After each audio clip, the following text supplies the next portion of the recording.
welcome back to my channel. Welcome back to another video. Welcome back to, of course, Tea with Tender. I don't know whether you can see the steam coming from my cup, but it is hot. It is hot today. Like our topic of discussion today, it's going to be a very, very hot cup of tea that we're going to be drinking. Today we're going to be discussing racism in the Western society, racism in, for me, Australia, where I am staying. This topic has come up to me because of the issues that we've been sort of having this past week. I'm not sure whether some of you know about it, but it's in regards to the cartoon that was drawn by a cartoonist, Mark Knight, who is an Australian-based cartoonist.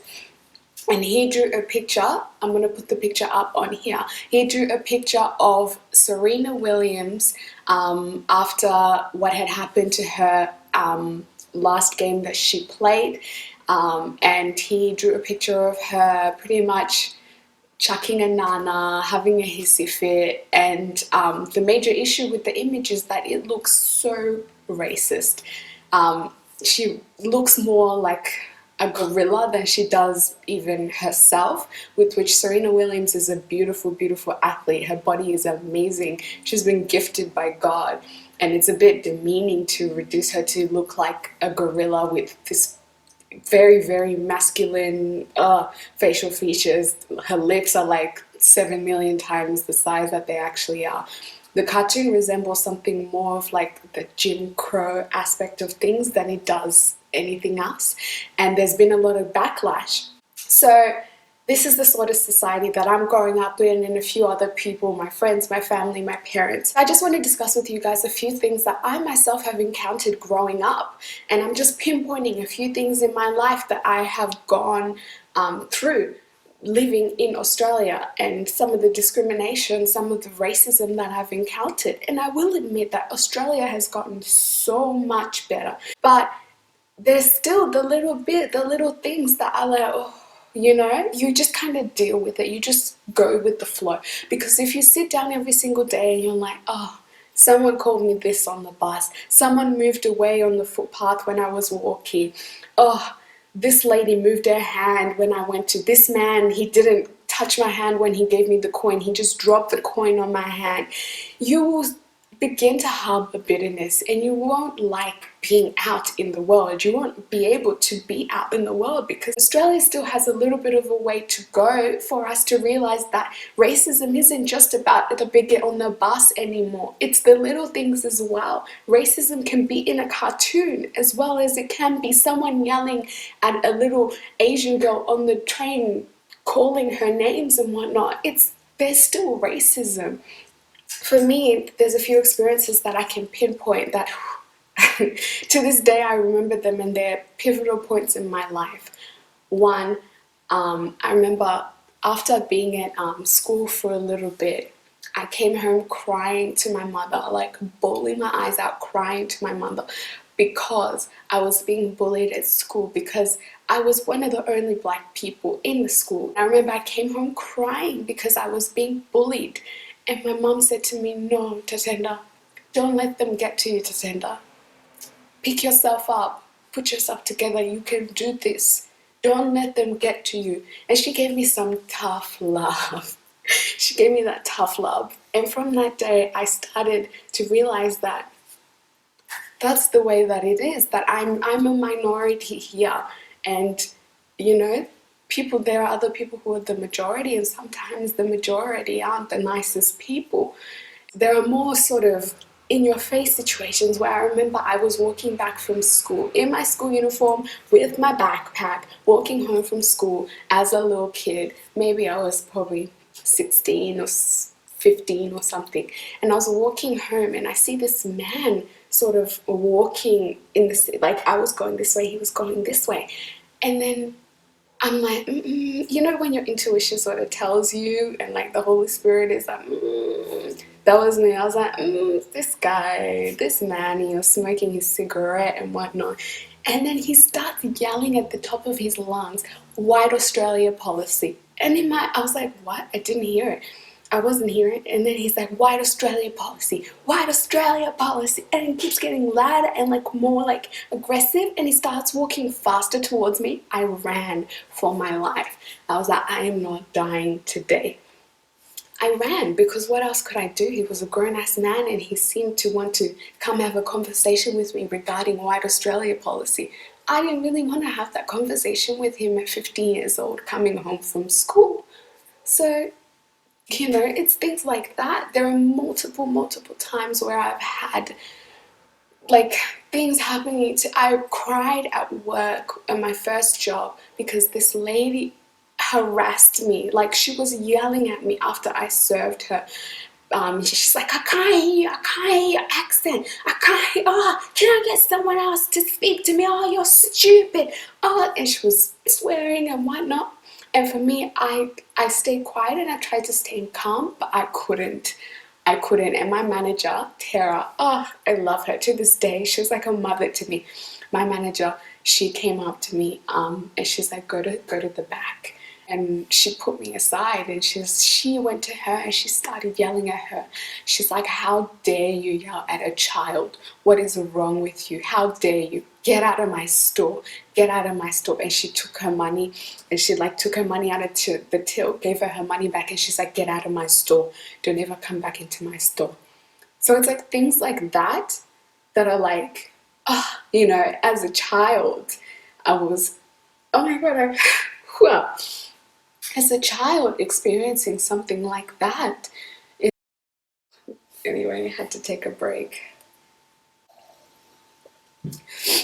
As a child experiencing something like that, you know, is a wake-up call, and it shows you something, and it opens your mind up to be like, is this how things are meant to happen? You know, it's things like that, you know. And I don't have the short end of the stick. I have the longer end of the stick because the racism that I encounter isn't as bad as the racism that other people encounter. And I can even remember this year, only a few months ago, I had someone spit at my window at an intersection and call me some racial terms. And in situations like that, it's not even like I can get the number plate and call the police and they'll do anything about it. No. It's really about protecting yourself and protecting your heart and just being like, you know what? Let me turn the other cheek and continue to move on. I'm not going to allow this to ruin my day. I'm not going to allow this to get in the way of my day. I'm just going to have to keep moving because at the end of the day, we're progressing. We're getting better. We're better than what we were before. But does it suck that as a child I had to go through some of those things? Yeah, it does. You know, does it suck that to this day they still get to me? I get teary discussing it. Yeah, it does, but that's a reality. We can only thank God that that's the past, and I've never experienced anything like that thus far or right now. And you know, what else can you do at the end of the day? Because it's only the select few that are like that, because those that are a little bit more progressive, they are willing to learn and willing to understand and willing to put themselves in your shoes and understand what you go through and what's happening in your life and things like that. But it's, you know, it's other little things like you're driving and you see someone at the back of their car and it says, "We're full, get out." Or you're driving on the road and someone puts their finger up at you. For no reason. You're just driving on your way to uni, minding your own business, and all of a sudden some old man decides he wants to put his finger up, you know. And that's the reality, that's the stuff that we're dealing with. And I know a lot of people can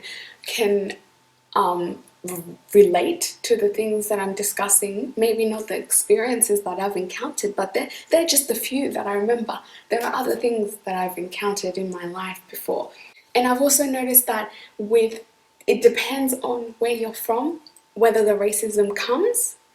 I don't know how to explain, but in other situations, it's like some people get more racism than others. Like someone will say, I've had someone say to me, "Where are you from?"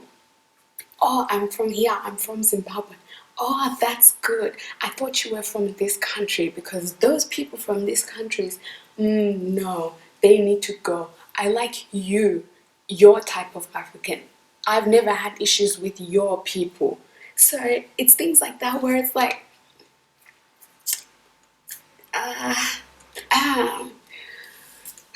how do you explain to someone that you're being racist regardless of the fact that you're saying, no, I like you, you're black, I like your type of black, but I don't like their type of black or these type of people from this country.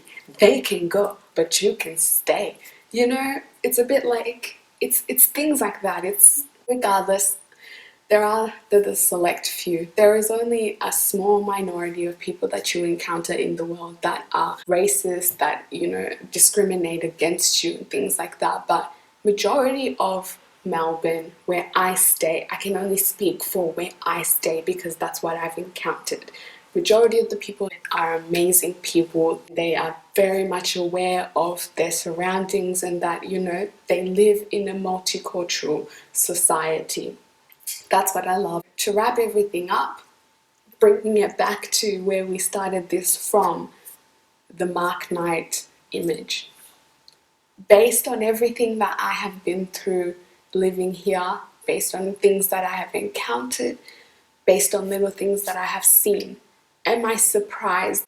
No, I'm not surprised at all because though people may not be blatantly racist, like the bigot on the bus, there is systematic racism and there is that tiny little bit of low-key hidden racism that we still need to uncover. But with that, we thank God that the bigot on the bus is no longer the majority but the minority. Thank you guys for watching. I know this topic was a very loaded one with some emotions, but thank you for watching. Comment down below and let me know if you've ever experienced anything, or share with me your story or some of the stories that you've experienced growing up in the Western world and how you've managed to deal with it. Make sure to like if you like this video and subscribe. I post videos every Friday, so I'll see you guys next week. Thank you for watching.